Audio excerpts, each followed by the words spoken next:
प्रारम्भं कुर्मः इदानीं। गङ्गातरङ्गरमणीयजटाकलापं गौरी निरन्तरविभूषितवामभागं नारायणप्रियमनङ्गमदापहारं वाराणसीपुरपतिं भज विश्वनाथम्। आज हम लोग पुनः इस उत्कर्ष नामक शास्त्राध्ययनोपक्रम में उपस्थित हुए हैं सांख्य तत्व कौमुदी के चर्चा प्रसंग में। जैसा कि हम लोग अभी 5वीं कारिका पे विचार कर रहे हैं, इस विचार यात्रा में कुछ दूर तक हम लोग आए विचार करते करते। आज पुनः इस विचार को एक गति देते हुए अपनी चर्चा प्रारंभ करते हैं, अपनी यात्रा प्रारंभ करते हैं। अभी हम लोग अनुमान प्रमाण पे चल रहे थे।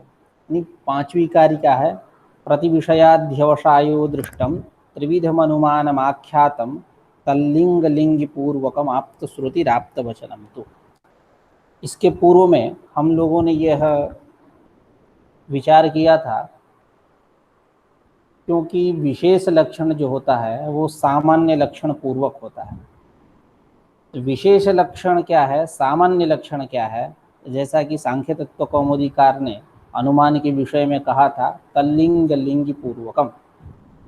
तल्लिंग लिंग पूर्वकम यह सामान्य लक्षण है। जैसा कि कहे थे तत्र प्रत्यक्ष कार्यत्वात् अनुमानम प्रत्यक्षानंतरम लक्षणीयम तत्रापि सामान्य लक्षण पूर्वकत्वाद् विशेष लक्षणस्य अनुमान सामान्यम तावल लक्षयति तल्लिंग लिंग पूर्वकम। और लिंगम व्याप्यम लिंग व्यापकम संकेत समारोपित उपाधि निराकरणेन वस्तु स्वभाव प्रतिबद्धम व्याप्यम येन प्रतिबद्धम तद्व्यापकम। इसकी चर्चा हम लोग कर रहे थे। उसी में ये बात चली थी कि लिंग जो तल्लिंग लिंग पूर्वकम है, यह सामान्य लक्षण अनुमान का, तो वहाँ आवृत्ति करनी चाहिए, यानी लिंग ग्रहणम च आवर्तनीयम। तो क्या स्वरूप बनेगा, लिंग लिंग लिंगी। ये आवृत्ति करके क्या बताना चाहते हैं, तो सांख्य तत्व कौमुदीकार ने कहा था कि यहाँ लिंगी ग्रहण मतलब लिंगम अस्य अस्तिति लिंगी पक्ष धर्मता ज्ञान, इसका इनको ग्रहण करना है, इसलिए इन्होंने आवृत्ति किया। आज पुनः इस अनुमान के विशेष लक्षण पे चर्चा करेंगे। अनुमान के विशेष लक्षण पे, जैसा कि ऊपर कहे थे त्रिविधम अनुमानम आख्यातम। अनुमान 3 प्रकार का होता है, पूर्ववत, शेषवत, सामान्यतो दृष्टि। अब उसके पूर्व में अनुमान के द्विविध भेद को बतलाएंगे। पहले वीतानुमान, अवीतानुमान, जबकि इन सब बातों की चर्चा हो चुकी है। शुरू में हमने एक दिन भूमिका के रूप में इन सब बातों को रखा था। पुनः एक बार अब क्रम प्राप्त अवसर है तो चर्चा करनी ही पड़ेगी, करेंगे चर्चा। तो ग्रंथकार पहले अनुमान के 2 भेद बतला रहे हैं, एक वीतानुमान, एक अवीतानुमान। वीतानुमान यानी अन्वय मुखेन प्रवर्तमानम विधायकम वीतम, निषेध मुखेन व्यतिरेक मुखेन प्रवर्तमानम निषेधकम अवीतम। यानी यूं कह ले अन्वय व्याप्ति और व्यतिरेक व्याप्ति। वीतानुमान यानी अन्वय व्याप्ति और अवीतानुमान यानी व्यतिरेक व्याप्ति। अन्वय व्याप्ति क्या है, तत्सत्वे तत्सत्ता, यानी साधन सत्वे साध्य सत्वम यथा वहनौ साध्य धूमवत्वम। तो जहां जहां धूम, यत्र यत्र धूमः तत्र तत्र वहनी, ये क्या है, अन्वय है। जहां जहां धूम है वहां वहां वहनी है, ये अन्वय व्याप्ति, यानी वहनौ साध्य धूमवत्वम। यत्र वहनिर्नास्ति तत्र धूमोपि नास्ति। जहाँ वहनी नहीं है वहाँ धूम भी नहीं है, यानी साध्याभावे साधनाभाव। साध्याभावे साधनाभाव, ये क्या है, व्यतिरेक व्याप्ति। तो वीत मतलब अन्वय व्याप्ति, अवीत मतलब व्यतिरेक व्याप्ति। उसी को यहाँ ग्रंथकार अन्वय मुखेन प्रवर्तमानम विधायकम वीतम, अन्वय मुखेन प्रवर्तमानम, प्रवर्तमानम यानी जायमानम, विधायकम, विधायकम यानी विधेयस्य साध्यस्य वहन्यादेः बोधकम, ऐसा यत्तद्वीतम।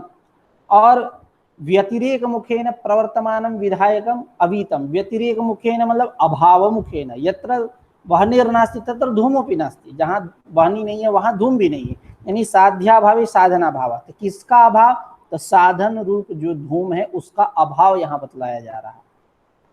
तो व्यतिरेक मुखेन अभाव मुखेन प्रवर्तमानम जायमानम निषेधकम, निषेधकम यानी धूमादेः निषेध्यस्य बोधकम, धूमादेः निषेध्यस्य निषेध्यस्य अभावस्य बोधकम, निषेध्याभाव बोधकम, ऐसा कि व्यतिरेक मुखेन यानी अभाव मुखेन, जहाँ धूम वहनी नहीं है, साध्य नहीं है, वहां धूम भी नहीं है, हेतु भी नहीं है, यानी धूमाभाव, धूमाभाव को बतलाना है। तो अभाव मुखेन प्रवर्तमानम जायकम निषेधकम, किसका निषेध कर रहे हैं? धूमाभाव का निषेध करते हैं। निषेध क्या है? धूम, धूम निषेध्य, धूम का न होना। तो निषेध्यस्य धूमादेः बोधकम यत्तद् अवीतम निषेधकम, मतलब व्यतिरेक व्याप्ति ही थी। इसी बात को इसके पूर्व में सांख्य तत्व कौमुदीकार कह रहे हैं, उसकी भी चर्चा हम लोग कर लें। अनुमान विशेषान तंत्रांतर लक्षितान अभिमतान स्मारयति। अनुमान विशेषान, विशेष पद इसलिए दे रहे हैं क्योंकि आप विशेष की बात करेंगे। अभी तक तो सामान्यम तावत, अनुमान सामान्यम तावत लक्ष्यति, ऐसा ग्रंथकार ने कहा था। आचार्य वाचस्पति मिश्र टीकाकार सांख्य तत्व कौमुदीकार ने ऐसा कहा कि अनुमान सामान्यम, क्योंकि सामान्य लक्षण पूर्वकत्वात् विशेष लक्षणस्य अनुमान सामान्यम तावत लक्ष्यति, ऐसा कहा था। अब यहाँ अनुमान विशेष की चर्चा होगी कि अनुमान विशेषान तंत्रांतर लक्षितान, अन्य तंत्रम तंत्रांतरम, जो दूसरे तंत्र है, जो दूसरे शास्त्र हैं, वहां उन शास्त्रों में जो अनुमान के लक्षण बतलाए गए हैं। तो अन्य शास्त्र, अन्य आचार्य भी मानते हैं अनुमान को, केवल यह एक अलौकिक पुरुष तो है नहीं कि इनके यहाँ ही केवल अनुमान है, अन्य आचार्य के यहाँ भी अनुमान है। तो तंत्रांतर लक्षितान अनुमान विशेषान अभिमतान, वो इनको भी अनुमान अभिमत है। अन्य आचार्य मानते हैं, वो इनको भी अभिमत है, क्योंकि इनके यहाँ तीन प्रमाण है, प्रत्यक्ष, अनुमान और आगम। अनुमान तो है इनके यहाँ अभिमत। तो तंत्रांतर लक्षितान अन्य शास्त्रों में प्रतिपादितान अनुमान विशेषान अभिमतान लक्षयत स्मारयति, उसका स्मरण करा रहे हैं। त्रिविधम अनुमानम आख्यातम, प्रतीक लिए वहां से मूल कारिका से कि तीन प्रकार का अनुमान है। तत् सामान्यतो लक्षितम अनुमानम विशेषतः त्रिविधम, सामान्य रूप से अनुमान के विषय में बतलाया गया, अनुमान का लक्षण किया गया। अब विशेष रूप से बतलाया जा रहा है कि त्रिविधम, यह अनुमान तीन प्रकार का है, यानी इसके तीन भेद है, यही इसकी विशेषता है। कौन कौन? तो पूर्ववत, शेषवत, सामान्यतो दृष्टं चेति, यह तीन। इसके विषय में हम लोगों ने एक दिन चर्चा किया था सामान्य रूप से कि पूर्ववत क्या है, शेषवत क्या है, सामान्यतो दृष्टि क्या है। अब कह रहे हैं तत्र प्रथमम तावत विविधम, पहले कह रहे हैं कि दो भेद होते हैं। पहले इस अनुमान के दो भेद हुए। कौन? वीतम अवीतंच, वीतानुमान और अवीतानुमान। अब इसमें वीत और अवीत का पहले अर्थ बतलाते हुए भेद करेंगे कि पूर्ववत जो है यानी वीत जो है, इसके दो भेद हैं, पूर्ववत और सामान्यतो दृष्ट, और जो अवीत है उसके एक भेद है, केवल शेषवत। उसी को कह रहे हैं अन्वय मुखेन प्रवर्तमानम विधायकम वीतम, यानी फिर से एक बार अर्थ कर लेते हैं सामान्य रूप से। अन्वय मुखेन प्रवर्तमानम विधायकम वीतम यानी अन्वय व्याप्ति, अन्वय व्याप्ति, प्रवर्तमानम जायमानम, विधायकम यत्तत् वीतम, विधायकम विधेयस्य वहन्यादेः साध्यस्य, विधायकम बोधकम यत्तत् वीतम। व्यतिरेक मुखेन प्रवर्तमानम निषेधकम अवीतम, व्यतिरेक मुखेन अभाव मुखेन प्रवर्तमानम जायमानम निषेधकम अवीतम। तो किसका निषेध कर रहे हैं? धूमा भाव, वाहनी नहीं है, यत्र वाहनी नास्ति तत्र धूमोपि नास्ति, धूम भी नहीं है, तो निषेध्य कौन होगा? तो धूमा भाव। धूमा भाव मतलब धूम नहीं है, धूम का निषेध हो रहा है, धूम का अभाव यानी निषेध, तो धूम का निषेध हो रहा है। तो निषेध्यस्य धूमादेहे बोधकम यत्तत् व्यतिरेक व्याप्ति अवीतम, तत्र अवीतम शेषवत। पहले अवीत के विषय में बतला रहे हैं कि अवीत के एक ही भेद हैं, इसलिए पहले उसी को रख दिए, जबकि क्रम प्राप्त तो वीत है, लेकिन सूची कटाहन न्यायन ऐसा आप समझ जाइए, पहले एक है तो इसको करके निपटारा कर दिए कि अवीत जो है यह इसके एक भेद है, यह शेषवत।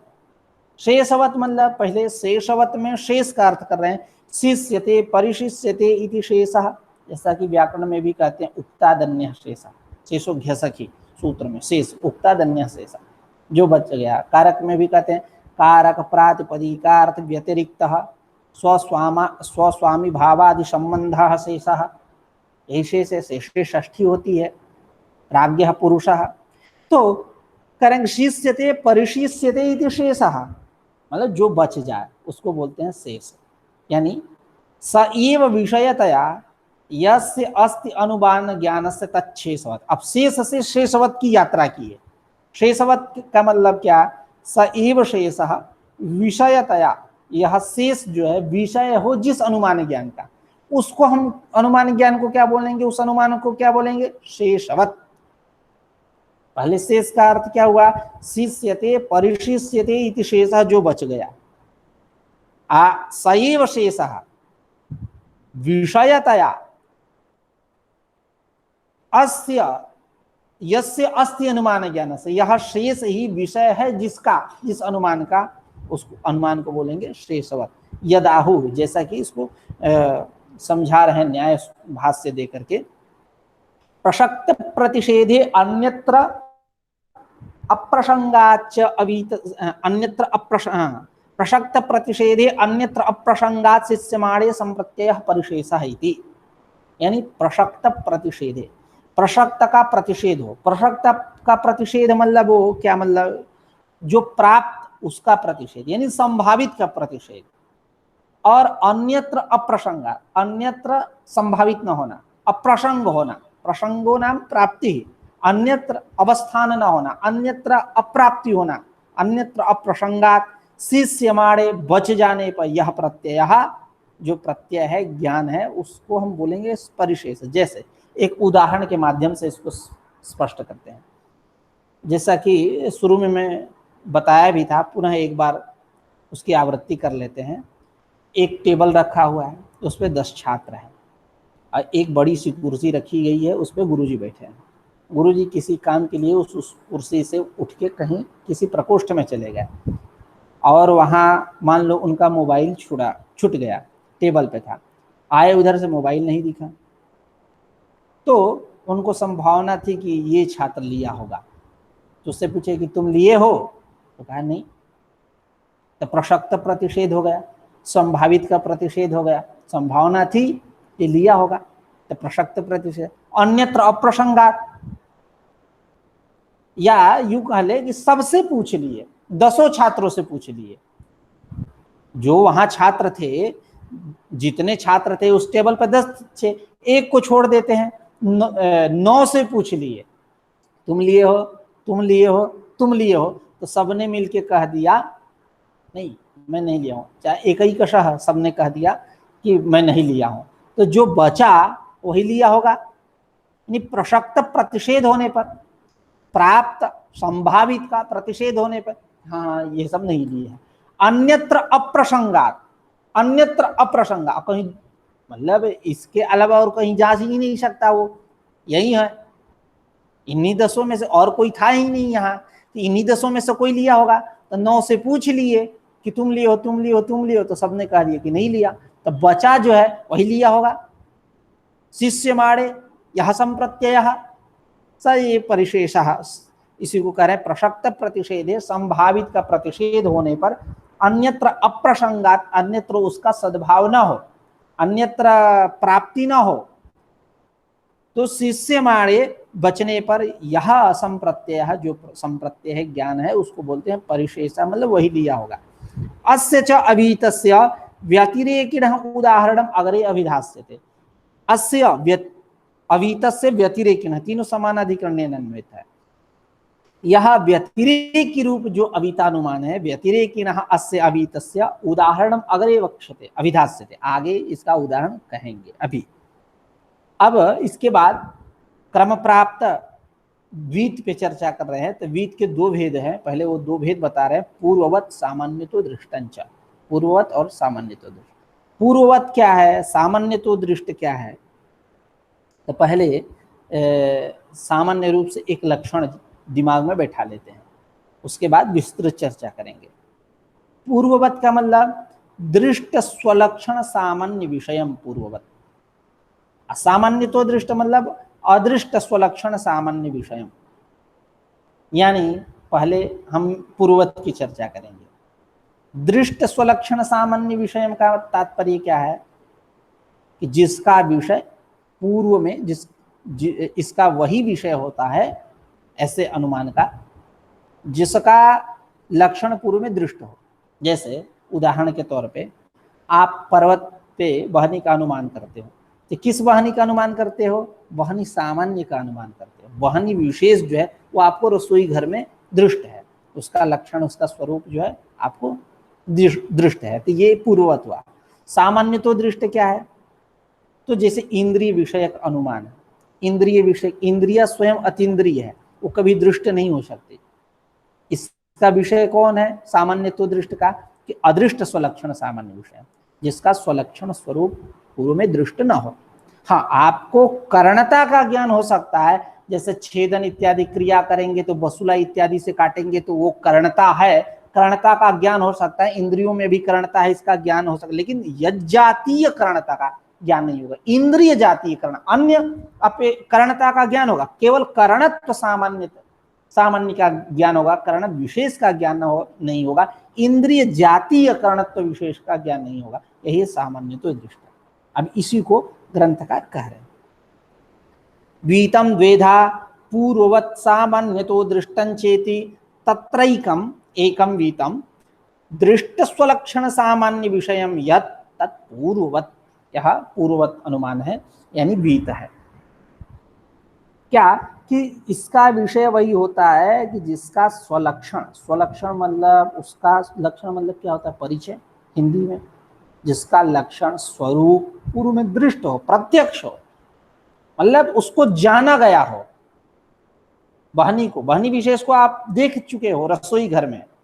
पर्वत में केवल बहनी सामान्य का अनुमान कर रहे हो, बहनित्व सामान्य का अनुमान कर रहे हो, ऐसा कह लीजिए। तो प्रत्यय लगा दी जाति। अजाति क्या है? सामान्य है। नित्यत्वे सति अनेक समवेतत्वम। तो बहनित्व सामान्य का आप अनुमान कर रहे हो, बहनी विशेष को आपने पहले देख लिया है, इसलिए इसका विषय वही हो सकता है। यह वही होता है अदृष्ट दृष्ट स्वलक्षण सामान्य विषय, जिसका लक्षण पहले आपको दृष्ट हो। यत् तत्पूर्ववत, यानी पूर्वम प्रसिद्धम दृष्ट स्वलक्षण सामान्यम इति यावत। स्पष्ट है, यानी जिसका लक्षण, जिसका स्वरूप पहले पूर्वम प्रसिद्धम, पूर्व में प्रसिद्ध, पूर्वम प्रसिद्धम दृष्ट स्वलक्षण सामान्यम इति यावत तत्पूर्ववत तदस्य विषयत्वेन अस्ति अनुमान ज्ञानस्य इति पूर्ववत। पूर्ववत यानी अनुमानम, अनुमान का विशेषण है यह पद, पूर्ववत अनुमानम। तदस्य, तद से किसको लेंगे? पूर्ववत। यह विषय है जिसका, जिस अनुमान ज्ञान का, उसको हम बोलेंगे पूर्ववत।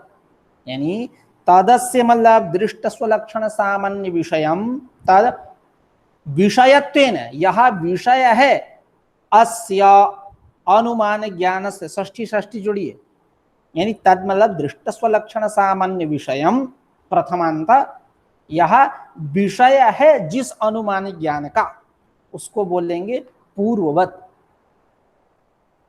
हाँ, उसको बोलेंगे पूर्ववत, मतलब तद मतलब दृष्ट स्वलक्षण सामान्य विषयम, यह है विषय जिसका, विषयत्वेन अस्य, अस्ति अनुमान ज्ञान से, जिस अनुमान ज्ञान, उसको बोलेंगे पूर्ववत। यथा, यथा करके इसको स्पष्ट कर रहे हैं। यथा धूमाद वहनीत्व सामान्य विशेषः पर्वते अनुमीयते। देखिए यहाँ सामान्य शब्द भी रखा, विशेष शब्द भी रखा है, तो आपको देख करके परेशान नहीं होना चाहिए। आप ऐसा करिए कि यथा विशेष का मतलब स्वरूप, यथा धूमात वहनित्व सामान्य विशेषः पर्वते अनुमीयते। धूमात हेतु हो, धूम रूप हेतु से, लिंग से, वहनित्व सामान्य विशेष, वहनित्व सामान्य विशेष यानी वहनित्व सामान्य स्वरूपम, विशेष मतलब स्वरूप, ऐसा वहनित्व सामान्य स्वरूप का लक्षण का पर्वते अनुमीयते, पर्वत में अनुमान होता है। किसका? वहनित्व सामान्य का, न तो विशेष का। वहनी जो वास्तविक है वहनी, उसका नहीं, वहनित्व सामान्य, उसको आपने रसोई घर में देखा है। तो कह रहे हैं कि यथा धूमात् वहनित्व सामान्य विशेषः पर्वते अनुमीयते, तस्य च वहनित्व सामान्य विशेषस्य, तस्य का संबंध किसके साथ है? वहनित्व सामान्य विशेषस्य, वहनित्व सामान्य विशेषस्य जाते है, इस जाति का स्वलक्षणम वहनि विशेषः दृष्टः रसवत्याम। वहनि विशेष, उसका स्वलक्षण क्या हुआ? वहनि विशेष। वो आपने रसोई घर में, रसवत्याम, रसोई घर में पहले देख चुके, आपने देख लिया, उसका साक्षात्कार कर लिया है। तो इस प्रकार क्या हुआ? पर्वत में किसका आप अनुमान किए? वहनित्व सामान्य का, वहनित्व सामान्य का अनुमान कर रहे हैं, यानी यह पूर्ववत है। इसका स्वलक्षण आपने वहनित्व विशेष, वहनी विशेष का आपको ज्ञान हो गया रसोई घर में। तदृष्ट स्वलक्षण सामान्य विषयम, यही क्या है? पूर्ववत है। मतलब जिसका, इसका विषय वही होता है कि जिसका लक्षण स्वरूप आपको पहले दृष्ट हो। इसका लक्षण स्वरूप वाहनी विशेष का ज्ञान आपको रसोई घर में हो चुका, इसलिए पूर्ववत। अपरम च वीतम, कह रहे कि अपरम च वीतम, बचा दूसरा बीत। दूसरा बीत क्या है? सामान्य तो दृष्ट। ठीक है, तो सामान्य तो दृष्ट का मतलब क्या है? तो उसी को कर, अपरम च वीतम सामान्य तो दृष्टम अदृष्ट स्वलक्षण सामान्य विषयम। अदृष्ट स्वलक्षण सामान्य विषय, इसका विषय कौन होता है? जिसका लक्षण, जिसका स्वरूप, जिस विशेष का, विशेषांश का ज्ञान आपको पहले न हुआ हो। जैसा कि मैं कहा, इंद्रिय विषयक अनुमान। इंद्रिय विषयक अनुमान, इंद्रिय में करणता है, करणता का ज्ञान हो सकता है, लेकिन इंद्रिय विषयक करणता का ज्ञान नहीं है। इंद्रिय अतीन्द्रिय, उसका क्या प्रत्यक्ष करोगे? इसलिए अदृष्ट स्वलक्षण सामान्य विषयता इसमें होने के कारण ये क्या है? सामान्य तो दृष्ट है। सामान्य, सामान्य मतलब लोक व्यवहार में बोलते हैं सामान्य, सामान्यतया, सामान्य रीति से मैं ये बात कह रहा हूं। तो सामान्य न, ये विद्वान है, अमुक व्यक्ति विद्वान है, ठीक है, सामान्य विद्वान है, पढ़ा लेते हैं इत्यादि। तो मतलब सामान्य रूप से। इनको आप जानते हो? तो हाँ, सामान्य रूप से जानता हूँ, विशेष रूप से नहीं जानता है। यानी कहाँ रहते हैं, क्या करते हैं, कितने बच्चे हैं, इत्यादि विषयों को, उनके इनके सीवी को नहीं जानता है, जीवन वृत्त जो उनका है, बायोडाटा है, उनको नहीं जानता है। जान जाए तो विशेष हो जाएगा। अब कब आते हैं, कब जाते हैं इत्यादि नहीं जानता है, यानी सामान्य रूप से जानता है। तो वही अपरम च वीतम, अपर वीत क्या है? सामान्य तो दृष्ट। सामान्य तो दृष्ट मतलब अदृष्ट स्वलक्षण सामान्य विषयम, इसका विषय कौन है? जिसका लक्षण, स्वरूप वाले दृष्ट न हो, उसी को यथा इंद्रिय विषयकम अनुमान, इंद्रिय विषयक अनुमान। अत्र ही रूपादि विज्ञानानां क्रियात्वेन करणत्वम अनुमीयते। देखिए, रूपादि विज्ञानानि, रूपादि ज्ञानानि करणवंती क्रियात्वाद घटशिरी क्रियावत, एक अनुमान का स्वरूप बनाइए। यानी इसका अर्थ क्या हुआ? रूपादि जो ज्ञान है, रूपादि जो विज्ञान है, यह रूपादि विज्ञान कर्णवंती, कर्णवंती मतलब कर्णवान है। यह रूपादि विज्ञान मतलब क्रिया, ज्ञान क्रिया। तो रूपादि ज्ञानानि, रूपादि ज्ञान ये कैसे हैं? कर्णवंती, कर्णवान है। क्यों? क्रियात्वात्, क्रिया होने के कारण छिदि क्रियावत, जिस प्रकार छेदन यह जो क्रिया है यह कैसी क्रिया, कर्णवंती, कर्णवंती मतलब कर्ण वाली है, कर्ण युक्त है। दृष्टांत में छिदि क्रियावत दिया, रूपादि विज्ञानानि कर्णवंती क्रियात्वात् छिदि क्रियावत। रूपादि विज्ञान जो है, ज्ञान है, यह कर्णवान है, कर्ण युक्त है, क्योंकि क्रिया होने के कारण। जैसे छिदि क्रिया, छिदि क्रिया कर्णवंती है, यानी कर्ण युक्त है, जो भी क्रिया है वो कर्ण युक्त रहेंगी ही।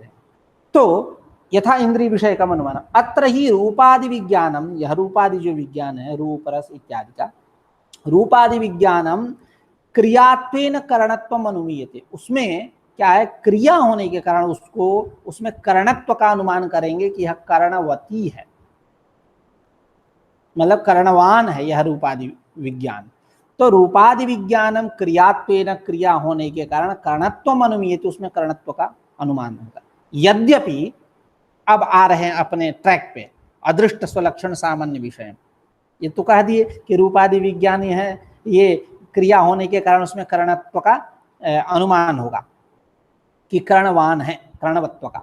तो यद्यपि कर्णत्व सामान्य से छिदादौ वास्यादि स्वलक्षण उपलब्धम, कह रहे हैं कि कर्णत्व सामान्य के विषय में मैं जानता हूं, जैसे छिदादि क्रिया है, वास्यादि उसके प्रति छेदन क्रिया करेगा तो वसूला इत्यादि से करेगा, काटेगा इत्यादि, जो भी अस्त्र शस्त्र हो उससे कर, तो उसका ज्ञान है, वहां से हम कर्णत्व सामान्य का ज्ञान ले लिया हूं मैं। तो करें यद्यपि कर्णत्व सामान्यस्य, कर्णत्व सामान्य का छिदादौ, छिदादि क्रियायाम वस्यादि, वो उसका कारण है, स्वलक्षणम उपलब्धम ज्ञातम, तथापि तब पर भी यज्जातीयस्य रूपादि ज्ञाने कर्णत्वम अनुमीयते तज्जातीयस्य कर्णस्य न दृष्टम स्वलक्षण प्रत्यक्षेण। कह रहे हैं कि यज्जातीयस्य मतलब यज्जातीयस्य का अर्थ क्या है, यज्जात्यवच्छिन्नस्य यानी इंद्रिय जात्यवच्छिन्नस्य, सकल इंद्रिय से, इनमें जो कर्णता है इस कर्णता का आपको ज्ञान नहीं हुआ।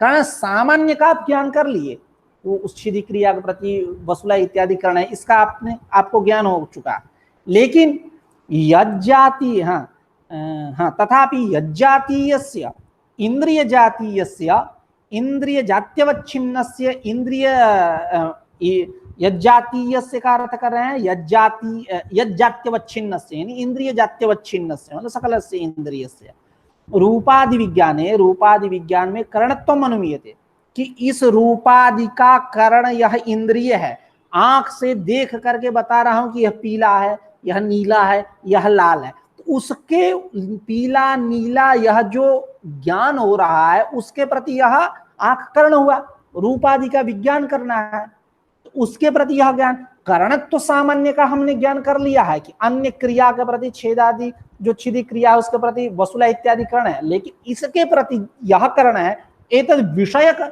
विशेष ज्ञान नहीं हुआ, सामान्य का भले ज्ञान हुआ। तो वही करे तथापि यज्जातीयस्य यज्जात्यवच्छिन्नस्य इंद्रिय जात्यवच्छिन्नस्य सकलस्य इंद्रियस्य रूपादि विज्ञाने, रूपादि विज्ञान क्रिया में, क्रियायाम कर्णत्वम अनुमीयते, कि उसके प्रति यहाँ ये कर्ण है, उसको ज्ञान कराने में, रूप रस इत्यादि के ज्ञान कराने में चक्षु इत्यादि श्रोत्रेंद्रिय कर्णेंद्रिय इत्यादि क्या है, कर्ण है। तो कर्णत्वम अनुमीयते तज्जातीयस्य कर्णत्वस्य, तज्जातीयस्य वही इंद्रिय जातीयस्य कर्णत्वस्य न दृष्टम स्वलक्षण प्रत्यक्ष, एतद विषयक जो है स्वलक्षण प्रत्यक्ष के द्वारा दृष्ट नहीं है कि इसके प्रति यह कर्ण है, एतद विषयक कहीं स्वलक्षण दृष्ट नहीं। आपको भले एक कर्णत्व का ज्ञान हो जाए, लेकिन इन दोनों के बीच में जो कार्य कारण भाव संबंध है कि उसको रूप इत्यादि का ज्ञान कर रहा है चक्षुर इंद्रिय के द्वारा, एतद विषय कर्णत्व का ज्ञान नहीं है, उसी को कह रहे हैं यद्यपि कर्णत्व सामान्यस्य छिदादौ वस्यादि स्वलक्षणम उपलब्धम तथापि यज्जातीयस्य रूपादि विज्ञाने, रूपादि ज्ञाने कर्णत्वम अनुमीयते तज्जातीयस्य कर्णस्य न दृष्टम स्वलक्षणम प्रत्यक्षेण, इसका स्वरूप प्रत्यक्ष के द्वारा दृष्ट नहीं। इंद्रिय जातीयम ही तत्कर्णम, कर्ण कौन है, इंद्रिय जाति, न च इंद्रियत्व सामान्यस्य स्वलक्षणम इंद्रिय विशेष प्रत्यक्ष गोचर अरवाग्दृशाम यथा वहनित्व सामान्यस्य स्वलक्षणम वहनि। कह रहे हैं कि इंद्रिय, कह रहे हैं कि यहाँ इंद्रिय जातीयम ही तत्करण, इंद्रिय जातीय करण है रूपादि विज्ञान के प्रति। तो न च इंद्रियत्व सामान्यस्य स्वलक्षणम इंद्रिय विशेष, कह रहे कि इंद्रियत्व सामान्य का स्वलक्षण इंद्रिय विशेष, यह इंद्रिय विशेष प्रत्यक्ष का गोचर नहीं है। अरवाग दृशाम, अरवाग स्थूल बुद्धि स्थूल दृष्टिशाली नाम, स्थूल बुद्धि स्थूल दृष्टि वाले जो लोग हैं उनके लिए यह जो स्थूल बुद्धि वाले जो लोग हैं उनके लिए यह प्रत्यक्ष का गोचर नहीं है।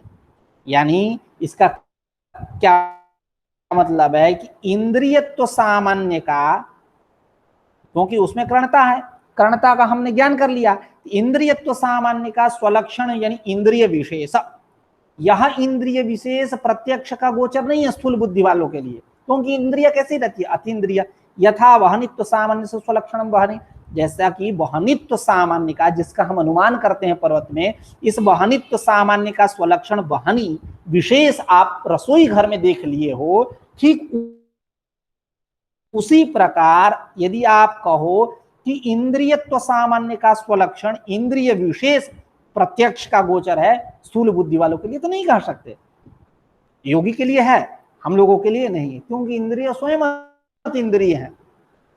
आपने क्या किया कि पर्वत के समीप में गए, आप वहनित्व सामान्य का अनुमान कर रहे, वहनी विशेष का ज्ञान किया आपने, कहाँ, रसोई घर में, वहनी विशेष का आपने ज्ञान कर लिया है।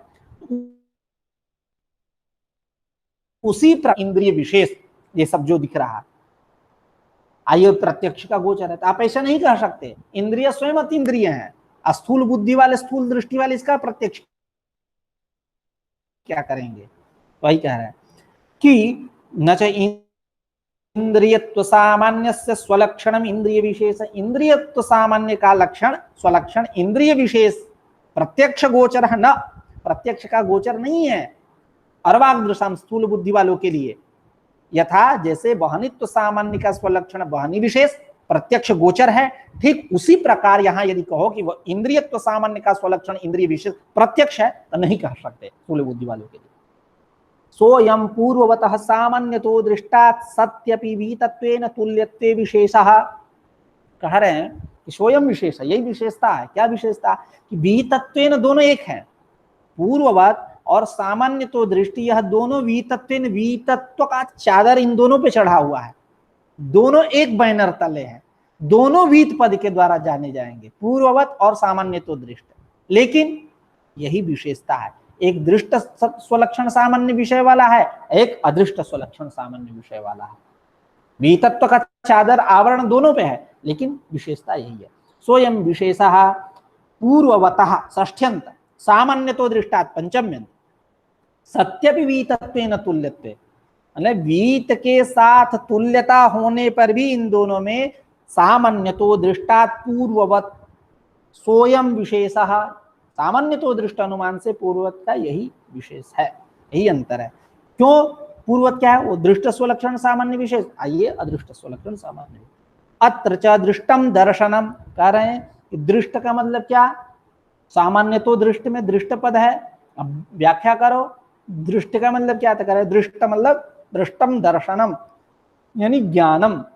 सामान्यतः ये क्या है, सप्तम पंचम्यास्तशील है क्या, करेंगे नहीं, पंचम्यास्तशील नहीं है, ये सार्वविभक्ति का स्तशी है, षष्ठी के अर्थ में सामान्य स्थिति सामान्यतः। जैसा कि प्रथम कारिका पे हम लोगों ने विचार किया था, एकांतात्यंतो भावात एकांतश्च अत्यंतश्च इति एकांतात्यंतौ तयोः एकांतात्यंततः, तयोः कहे और उसी अर्थ में षष्ठी के अर्थ में हमने तसी लाया, तसी प्रत्यय सार्वविभक्ति का तसी। उसी प्रकार सामान्य से इति सामान्यतः, तो पहले अत्र दृष्टम दर्शनम, दर्शनम नाम ज्ञानम, सामान्यतः इति सामान्यस्य सामान्यतः सार्वविभक्ति का तसी। अदृष्ट स्वलक्षणम सामान्य विशेषस्य दर्शनम सामान्यतो दृष्टानुमानम, ये सामान्य दृष्टानुमान हुआ। क्या? अदृष्ट स्वलक्षण से, जैसा कि ऊपर सामान्य तो दृष्टानुमान का लक्षण क्या किए, अदृष्ट स्वलक्षण सामान्य विषय, ऐसा।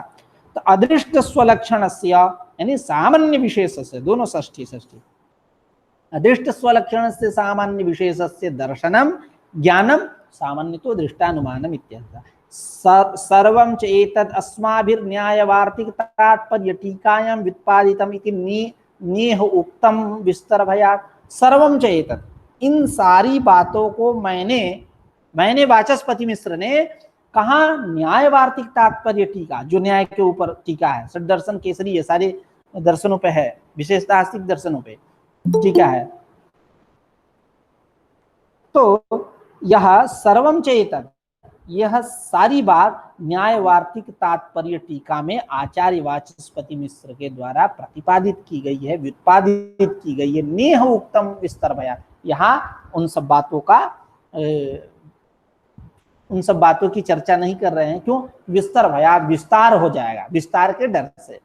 वही न्यायवार्तिक तात्पर्य टीका जो न्याय के ऊपर है, उसी को कर। सर्वम च एतत् अस्माभि वाचस्पति मिश्रैः, इन सारी बातों को, मैंने वीत अवीत, उनमें भेद, उनका लक्षण, उनके विषय में अन्य चर्चाएं। सर्वं च एतद् अस्माभिः आचार्य वाचस्पति मिश्रैः न्यायवार्तिक तात्पर्य टीकायां व्युत्पादितम, कहा गया। नेह उक्तम विस्तर भयात्, यहाँ ज्यादा कुछ नहीं कर रहे हैं क्योंकि विस्तार हो जाएगा, विस्तार के डर से वहां जितनी बातें हैं सब बातों को यहाँ नहीं रख रहे हैं, कुछ अंश को रख दिए। अब अनुमान पे चर्चा होगी। तो प्रत्यक्ष अनुमान, अब हम लोग आते हैं किस पे? आगम पे। तो आगम को समझते हैं पहले। आगम का मतलब क्या, पहले कथा के माध्यम से समझते हैं और उसके बाद हम लोग पंक्ति पे आएंगे, ठीक है। कथा के माध्यम से क्या, तो गुरु जी हैं, प्रयोजक वृद्ध, देखिए दो शब्द, एक प्रयोजक वृद्ध, दूसरा प्रयोज्य वृद्ध, ठीक है। जैसे गुरु जी ने कहा अपने पुत्र से या अपने शिष्य से, आप लोगों से कहा, क्या कहा कि गाय माने, गाय लाओ। आप प्रबुद्ध हो, प्रयोज्य वृद्ध हो, ज्ञानी हो, गए गाय को उठा के लेकर आए। वहीं आपके बगल में एक बच्चा बैठा था, वो अव्युत्पन्न है, उतना प्रबुद्ध नहीं है, तो वो अनुमान करेगा किसका? ज्ञान का। क्या अनुमान करेगा? कि वो मन में चलाएगा, कुछ अपना विचार करेगा, क्या कि यह जो हमारे भैया हैं, हमारे सहपाठी हैं, चाहे जो भी, गुरुजी ने कहा गां माने, गए गाय उठाए लेते आए, इनकी जो प्रवृत्ति हो रही है गाय को लाने में, इस प्रवृत्ति का हेतु कौन है? इस प्रवृत्ति का हेतु है ज्ञान।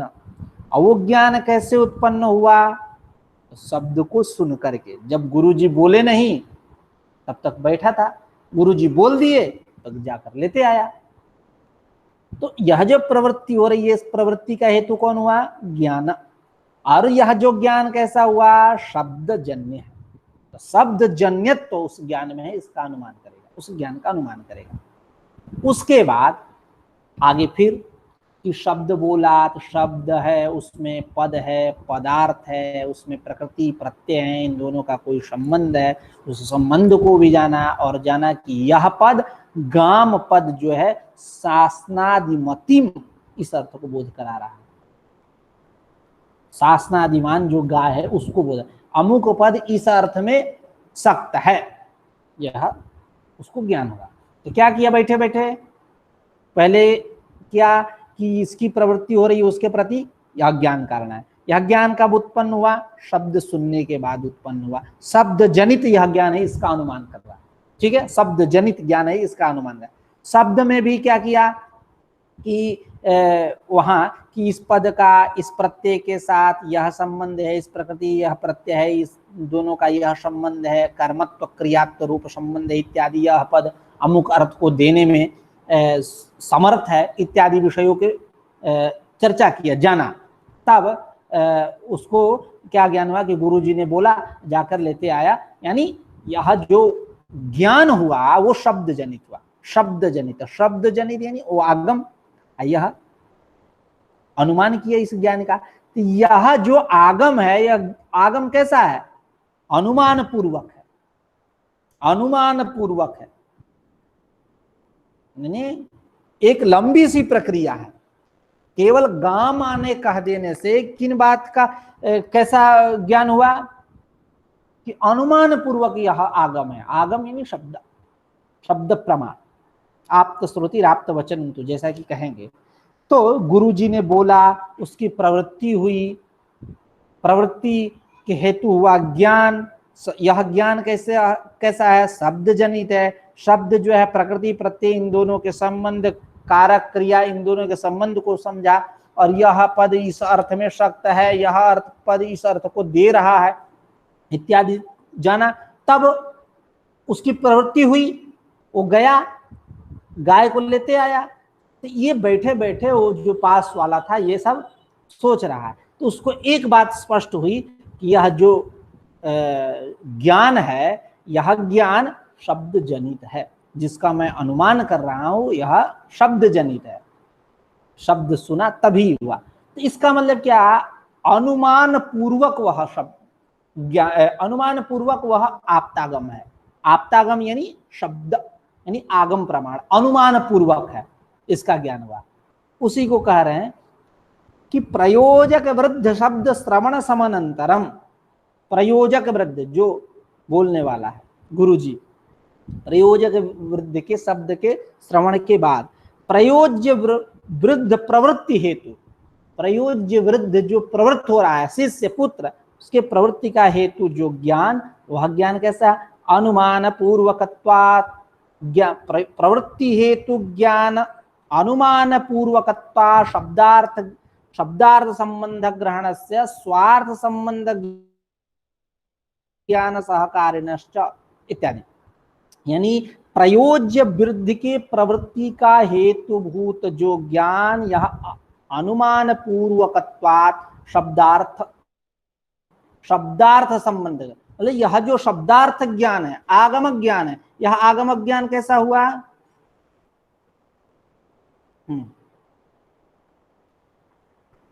तो गुरुजी बोले प्रयोजक, तो प्रयोजक वृद्ध शब्द को सुना, शब्द को सुना, प्रयोज्य वृद्ध की प्रवृत्ति हुई, उस प्रवृत्ति का हेतु कौन हुआ? ज्ञान। वह ज्ञान कैसा है? जिसका अनुमान किया कि यह शब्द जनित ज्ञान है। अब यह अनुमान पूर्वक वह शब्दार्थ हुआ, शब्द ज्ञान, आगम अनुमान पूर्वक इसका ज्ञान हुआ ना। तो प्रयोज्य वृद्ध प्रवृत्ति हेतु ज्ञान अनुमान पूर्वकत्वा शब्दार्थ संबंध से। अब शब्द अर्थ का संबंध भी जानेगा, शब्दार्थ संबंध, स्वार्थ संबंध ज्ञान सहकारिणश्च। स्वार्थ संबंध ज्ञान सहकारिणश्च का मतलब स्वम शब्दः तदर्थश्च तयोः यह संबंधः। कौन? शक्ति रूपः तत्सहकारिणश्च। यह अमुक पद इस अर्थ को देने में समर्थ है। इस प्रकार स्वार्थ संबंध ज्ञान सहकारिणश्च शब्दस्य अर्थ प्रत्यायकत्व। यह जो शब्द है, आगम है, यह अर्थ का प्रत्यायक है, अर्थ का बोधक है। इस प्रकार अनुमान पूर्वकत्वात्, अनुमान पूर्वकत्व गया उसमें, किसमें? उसमें आगम में अनुमान पूर्वकत्व होने से अनुमानांतरम शब्दम लक्ष्यति, अनुमान के बाद शब्द का लक्षण कर रहा है।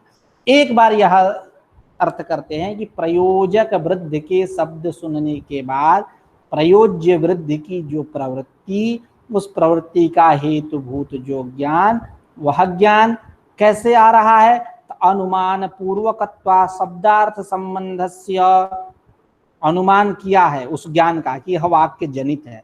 अनुमान पूर्वकत्वा शब्द अर्थ के संबंध को भी जाना। स्वार्थ संबंध ज्ञान सहकारिणश्च शब्दस्य, ये सारे शब्द के विशेषण है। एतादृश शब्द, एतादृश शब्द से आगमस्य कि प्रयोज्य वृद्धि प्रवृत्ति हेतु ज्ञान अनुमान पूर्वकत्वात् शब्दार्थ संबंध ग्रहणस्य स्वार्थ संबंध ज्ञान सहकारिणश्च शब्दस्य प्रवर्तकत्वात् प्रत्यायकत्वात्, प्रत्यायक होने से, बोधक होने से। कौन? वह ज्ञान, एतादृश ज्ञान बोधक होने से प्रत्यायकत्व अनुमान पूर्वकत्व है उसमें, किसमें, शब्द में, आगम में। इति अनुमानांतरम शब्दम लक्ष्यते, अनुमान के बाद शब्द का लक्षण करे। आप्त श्रुतिराप्त वचनंतु अत्र आप्त वचनम इति लक्ष्य निर्देश। आप्त वचन क्या है, लक्ष्य निर्देश है। परिशिष्ट जो है वो लक्षण है, यानी आप्त श्रुति। आप्त मतलब क्या, तो आप्ता प्राप्ता युक्ता इति यावत, यानी आप्त यानी प्राप्त, युक्त युक्ति संगत। आप्ता चासौ श्रुतिश्चेति आप्त श्रुति, यह आप्त श्रुति समास कर दीजिए, कर्मधारय। यानी श्रुति यानी वाक्य जनितम वाक्यार्थ ज्ञानम, वाक्य जनित वाक्यार्थ ज्ञान जो है यही क्या है, श्रुति है।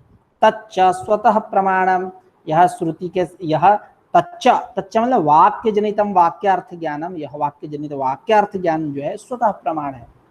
प्रमात्वम न स्वतो ग्राह्य संशयानुपपत्तितः, नैयायिकों के यहाँ परतः प्रामाण्यवादी है, ये लोग ज्ञान का स्वतः प्रामाण्य। स्वतो ग्राह्यत्वम नाम स्वाश्रय, स्वतो ग्राह्यत्वम नाम स्वाश्रय वृत्तिग्राह्य, स्वतो ग्राह्यत्वम आया है वहां वेदांत परिभाषा में कहते हैं, स्वतो ग्राह्यत्वम नाम स्वाश्रय वृत्ति, स्वाश्रय वृत्ति ज्ञानम तद्ग्राहकम साक्षी ज्ञानम तेन साक्षिणा वृत्ति ज्ञानम गृह्यमाणे तद्गतम प्रामाण्यम अपि तेनैव गृह्यते। स्वतो ग्राह्यत्वम स्वाश्रय ग्राहक सामग्री ग्राह्यत्वम, ऐसा। स्वाश्रय मतलब जिसके द्वारा प्रमा का ज्ञान हो रहा है, उसी साधन के द्वारा उसमें रहने वाला जो प्रमात्व है, प्रामाण्य है, उसका ज्ञान होना। तो स्वाश्रय स्वतो ग्राह्यत्व नाम स्वाश्रय ग्राहक सामग्री ग्राह्यत्व। स्वाश्रय मतलब वृत्ति ज्ञानम, तद्ग्राहकम साक्षी ज्ञानम, तेन साक्षिणा वृत्ति ज्ञानम गृह्यमाणे, उस साक्षी के द्वारा वृत्ति ज्ञान का ग्रहण होने पर तद्गतम प्रामाण्यमपि, तद्गत जो प्रामाण्य है वह प्रामाण्य भी उसी के द्वारा गृहीत होता है। नहीं, उस साक्षी के द्वारा अवभाषक जो है सभी ज्ञानों का अवभाषक है, साक्षात द्रष्टरि संज्ञायाम, उसके द्वारा ये न स्वाश्रय वृत्ति ज्ञानम, पहले तद्ग्राहकम कौन, साक्षी ज्ञानम, तेन साक्षिणा, उस साक्षी के द्वारा वृत्ति ज्ञानम गृह्यमाणे, वृत्ति ज्ञान का ग्रहण होने पर तदगतम प्रामाण्यमपि, उसमें रहने वाला जो प्रामाण्य है उसी के द्वारा गृहीत हो रहा है, तो यह स्वतोग्राह्यत्व। दोषाभावे सति स्वाश्रय ग्राहक सामान्य, स्वाश्रय ग्राहक ग्राह्यत्व योग्यत्वम, ऐसा करके वेदांत परिभाषा में लक्षण करते हैं लास्ट में। स्वाश्रय स्वतोग्राह्यत्वम नाम, हाँ, स्वतोग्राह्यत्वम नाम दोषाभावे सति यावत् स्वाश्रय ग्राहक सामग्री ग्राह्यत्वम। खैर, तो स्वतः प्रामाण्य, हमारी आवाज नहीं आ रही ना, आ रही है हमारी आवाज? आ रही है। एक मिनट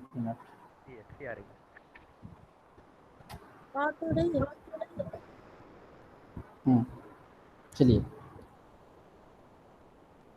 हाँ, तच्च स्वतः, तच्च वाक्यार्थ वाक्य जनितम वाक्यार्थ ज्ञान स्वतः प्रामाण्य, स्वतः प्रामाण्य। अपौरुष, क्यों, क्योंकि अपौरुषे वेद वाक्य जनितत्वेन सकल दोषाशंका विनिर्मुक्तत्वेन युक्तम भवति।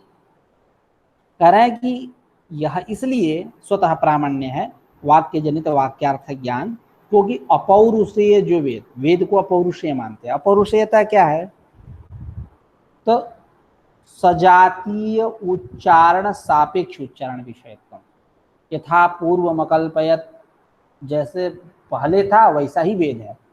सृष्टि के प्रारंभ में जिस प्रकार का वेद था वही वेद है, कुछ इसमें विकार नहीं हुआ। महाभारत इत्यादि, रामायण इत्यादि में विकार हो गए, तो इसलिए ये पौरुषेय है, वो क्या है, अपौरुषेय है। सजातीय उच्चारण सापेक्ष उच्चारण विषयत्व, जैसा था वैसा है, सजातीयता है, इसलिए सजातीय उच्चारण सापेक्ष विषयत्व अपौरुषेयत्व। अब मतलब सजातीय उच्चारण सापेक्षता जहां रहेगी वहां अपौरुषेयता रहेगी, अनपेक्षता जहां रहेगी वहां क्या रहेगी, पौरुषेयता। तो यह वाक्य जनित वाक्यार्थ ज्ञान स्वतः प्रामाण्य है, क्योंकि अपौरुषीय वेद वाक्य जनित होने से सकल दोष शंका विनिर्मुक्तत्वेन, सकल दोष शंका रहित होने से युक्तम भवति, यानी यह सजातीय करके जो लक्षण बता रहे हैं पौरुषेयता पुरुष, कोई एक बार और बता दीजिए। सजातीय उच्चारण सापेक्ष उच्चारण विषयत्वम, यानी जो वेद की आनुपूर्वी थी पहले, वही आनुपूर्वी इस समय है, एकदम सजातीय उच्चारण है, कुछ बदलाव नहीं हुआ, इसलिए इसको हम अपौरुषेय बोलते हैं वेद को। महाभारत आदि में विकार हुए हैं, इसलिए कथाएं बदलती रही, तो इसलिए उसमें अनपेक्षता है, उच्चारण सजातीय उच्चारण सापेक्षता नहीं है। तो तच्च वाक्य जनितम वाक्यार्थ ज्ञानम स्वतः प्रामाण्यम स्वतः प्रमाणम, क्योंकि अपौरुषेय जो वेद वाक्य से जनित होने के कारण सकल दोष शंका विनिर्मुक्तत्वेन, विनिर्मुक्त है। जब अपौरुषेय वेद वाक्य जनित है तो सारे दोष शंका इत्यादि तो रहेंगे ही नहीं। सकल दोष शंका विनिर्मुक्तत्वेन युक्तम भवति, स्वतः प्रमाणम भवति। एवं वेद मूल स्मृति इतिहास पुराण वाक्य जनितम अपि ज्ञानम युक्तम भवति। इस प्रकार वेद मूल, वेद को मूल में रख करके, आधार बना करके, स्मृति इतिहास पुराण वाक्य जनितम अपि ज्ञानम, वाक्य जनित जो ज्ञान है यह भी युक्तम भवति, प्रमाणिकम भवति, यह भी आप्त है। आप इनको भी आप्त से लो, इसको छोड़ो नहीं। यानी वेद मूल, मूलकता नहीं कहते, स्मृति मूलकत्वात्, जैसा कि अर्थ संग्रह में चर्चा करते हैं लास्ट में, कि आप कब से स्मृति को प्रमाण करने मानने लगे। यदस्नासि यज्जुहोसि यद्ददासि यज्जुहोसि यदस्नासि यत्करोसि ददासि यत्तपस्यसि कौन्तेय तत्कुरुस्व मदर्पणम। वहां तो कहे कि भगवद गीता वचन कैसे प्रमाण हो गया, तो कह रहे हैं कि जो मीमांसा सूत्र है उसके जो पहले अध्याय का तृतीय पाद है, उसका ना, उस पाद को, उस चरण को स्मृति चरण बोलते हैं। और उस स्मृति चरण में यह बतलाई गई है बात कि जो स्मृति है यह श्रुति मूलक है, इसलिए उसमें भी प्रामाण्य है। तो वेद मूल स्मृति इतिहास पुराण वाक्य जनित जो ज्ञान है यह भी युक्तम भवति, मतलब प्रमाणम भवति, स्वतः प्रमाणम भवति इत्यादि। अब आदि विदुषश्च कपिलस्य कल्पादो, अब इसको हम लोग कल पढ़ेंगे। आज की चर्चा को यही समाप्त करते हैं, ठीक है। अब पांचवी कारिका कुछ लंबी है, इसलिए धीरे धीरे पढ़ेंगे हम लोग, कोई दिक्कत नहीं है। किसी को कुछ पूछना हो पूछ सकता है।